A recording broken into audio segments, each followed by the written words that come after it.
上周六，品牌哥加了会儿班，下班后和朋友去逛商场，准备干饭。正愁不知道吃啥的时候，转角看见了西贝莜面村。早就听闻西贝莜面村以贵闻名，略微思考之后，决定去挑战一下，到底有多贵。西贝在万象城的店面挺大的，应该有好几百平，刚好是饭点，整个店面吃饭的人挺多的。点菜的时候，大盘鸡89元，面筋39元，小炒牛肉59元。其实到这儿感觉还好，偏贵，但没有想象中夸张。选主食的时候，招牌油面售罄了，只剩蒸饺可选，小份26元一笼。然而所有菜端上桌的时候，才明白自己想当然了。第一，感觉分量很小，尤其是蒸饺，26元只有3个，这可能是我吃过最贵的蒸饺了。至于味道，整体上不出众，但也不算难吃，价格确实偏高了。其实网上热议的焦点大多也是如此。但神奇的是，网上都说贵，人家店里却人满为患，似乎不缺生意。那么争议颇多的西贝莜面村是如何发家的？又到底在做谁的生意？1986年，内蒙古人贾国龙考上了大连水产学院，但放松的大学生活让他并不快乐。大二下半学期，贾国龙决定退学做生意，在内蒙古临河市一个刚刚脱贫的地方，他开了个咖啡馆。这个完全超越市场消费能力的产品，失败几乎是必然。但失败没有让他止步。第2年，咖啡馆被改造成了酒吧。第3年，他又承包了一个生意惨淡的西餐厅。毫不客气地说，贾国龙开的3家店简直是胡闹。对临河市民来说，高高在上的洋快餐根本就消费不起。直到1989年5月，他才幡然醒悟，开了一家主打河套小吃的中餐馆。取名的时候，把自己的假姓拆分，西贝2字正式启用。由于为人厚道，加上味道正宗，没过多久，西贝餐馆就成了附近人的定点食堂。7年过后，贾国龙赚到了第一个100万。不过在临河做出了名堂，但贾国龙走出内蒙古的第一步却以惨败告终。1996年，贾国龙夫妇一起到深圳接手经营一家400平方米的海鲜酒楼，结果开业9个月，亏损137万元，不得不从深圳撤店。回到内蒙古后，不甘心的贾国龙找到村里一个半仙算命，半仙给了他8字真言：遇海必反，逢金必发。刚在深圳亏惨了的他，立马决定赶到北京寻找机会。巧合的是，当时临河市政府正好要在北京设立办事处，办事处隔壁有个金翠宫海鲜大酒楼，希望能让作为老乡的贾国龙承包。贾国龙二话不说盘下了酒楼，主营海鲜、内蒙菜为辅。就当他以为具备天时地利人和，成功在望的时候，没想到酒楼开业才4个月就亏损100多万。这下贾国龙是真服了，后悔没听半仙的话，自己就不应该碰和海有任何关联的生意。不碰海，那就碰土。于是贾国龙顺势砍掉海鲜，主打油面和羊肉，全是乡土味十足的内蒙菜。为了吸引人过来就餐，贾国龙还非常重视营销。首先请来内蒙古族女中音歌唱家德德玛，在店里组建一支堪比专业院团的蒙古歌舞表演团队。其次是花重金在电视台、电台投放广告。这一次他成功了，西贝客流量大增，内蒙的油面和羊肉好评如潮。2000年年底的时候，贾国龙一共有5家餐厅，总利润161万元，其中仅北京这家餐厅就贡献了151万元。这让贾国龙确信自己终于找到了正确的餐饮道路。第一，要在人口多、消费能力强的城市立足；第二，在大城市里被认为不上台面的西北菜也可以很受欢迎。2001年年初，贾国龙将餐厅升级，以西贝莜面村为名的第1家旗舰店在北京六里桥开业。再往后，西贝莜面村的店逐渐开到了深圳、上海等城市。2003年，西贝营收突破了1亿元，之后以每年增1店的速度慢跑成长。但到2009年，贾国龙开始焦虑了起来。那一年，海底捞在全国4处开花，利润做到了让同行遥不可及的18%。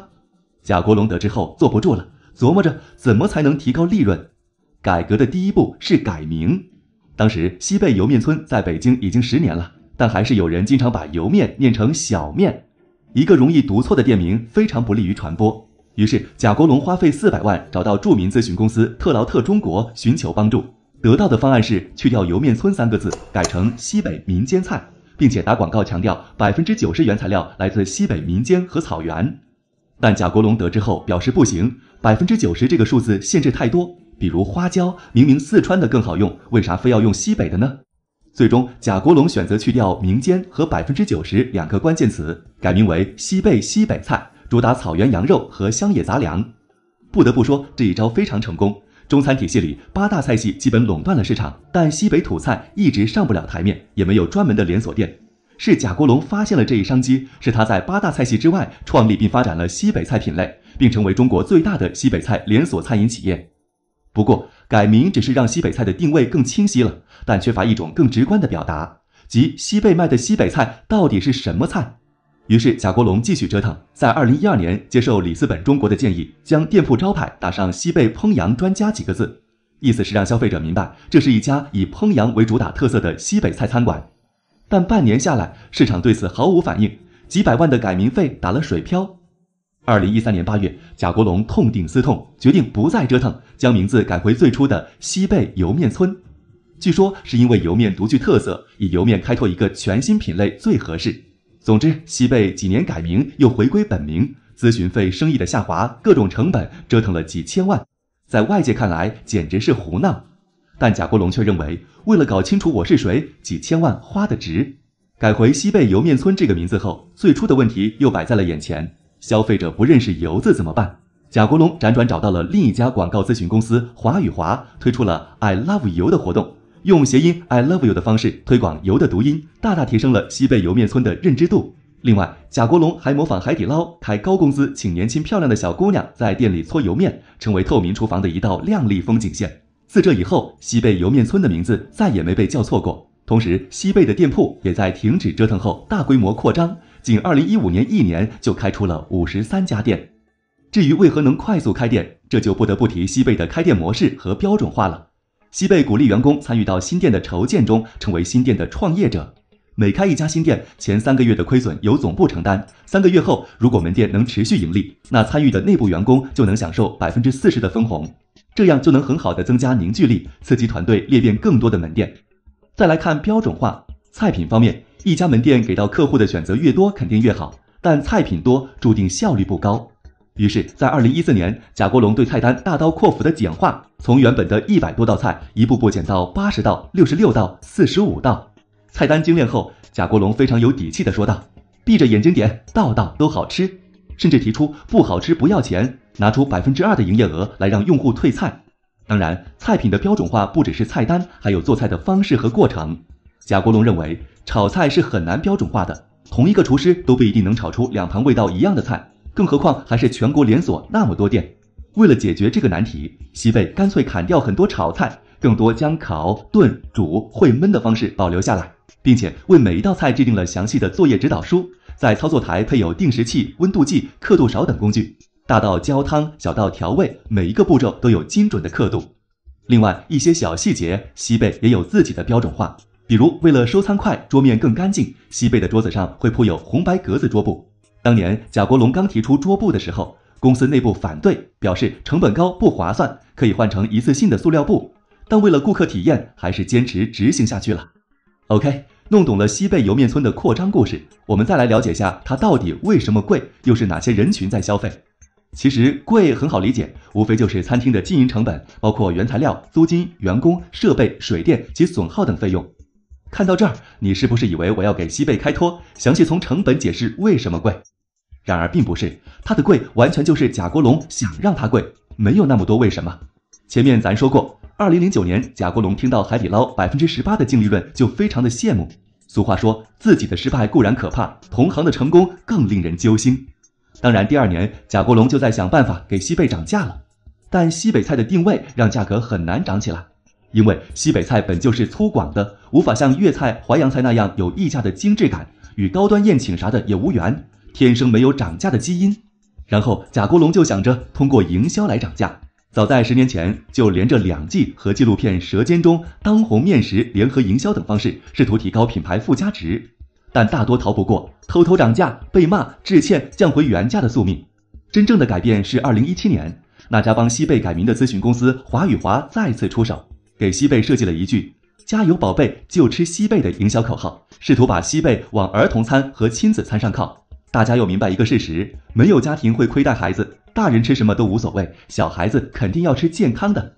于是西贝就把儿童餐提到了战略高度，疯狂营销自家的儿童餐有多健康，哪怕是普通餐食也尽量满足儿童口味。门店也开始向托儿所靠拢，把早教中心和亲子乐园的活儿都揽在了手里。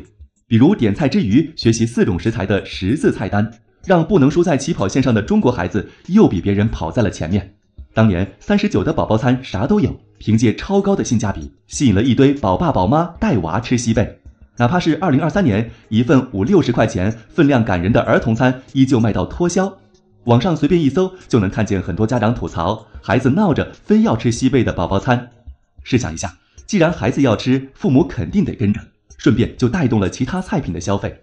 靠这种方式，让西贝2023年的营收创下历史新高，力压泰尔酸菜鱼的9毛9集团，仅次海底捞，全国餐饮行业排第2。以至于贾国龙去年的一场演讲上提到，华与华的定位咨询至少给西贝带来了1个亿的收益，但只要走600万，收费实在太良心了。故事说到这里，按照惯例差不多该结束了，但为了避免大家觉得咱们说了不少好话，以为是恰饭，咱就不得不给西贝上强度了。今年年初，也就是预制菜被口诛笔伐最严重的时期，西贝被曝光预制菜的比例超过 85%。再结合西贝的价格，有人坐不住了，直接开喷，这么贵的价格怎么好意思卖预制菜的？特别是家长们更是气愤，本来就为了健康才让孩子吃西贝，现在你告诉我是预制菜，感觉被背刺了。不过话又说回来，预制菜其实对西贝没造成什么影响，该吃的继续吃。毕竟多年来的营销，西贝的粉丝已经相信，即使是预制菜，那也是健康的预制菜。这事儿大家伙怎么看？评论区唠一唠。